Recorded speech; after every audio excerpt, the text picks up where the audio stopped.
আসসালামু আলাইকুম। জানি আপনাদের মনের অবস্থা খুব একটা ভালো না। Uttara milestone school and college যে দুর্ঘটনাটি ঘটে গেছে, তাতে করে পুরো বাংলাদেশের কারোরই মন ভালো থাকার কথা না। এই দুর্ঘটনায় যারা আহত হয়েছে, আল্লাহ তাআলার কাছে তাদের দ্রুত সুস্থতা কামনা করে। আর যারা শহীদ হয়েছে, আল্লাহ তাআলা তাদের জান্নাতুল ফেরদৌস দান করুক, আমিন।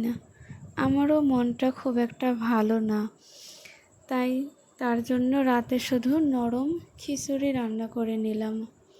এই তো আমার রান্না করা শেষ হয়ে গেছে, এখন খাবারের জন্য রেডি করে নেব। আসসালামু আলাইকুম।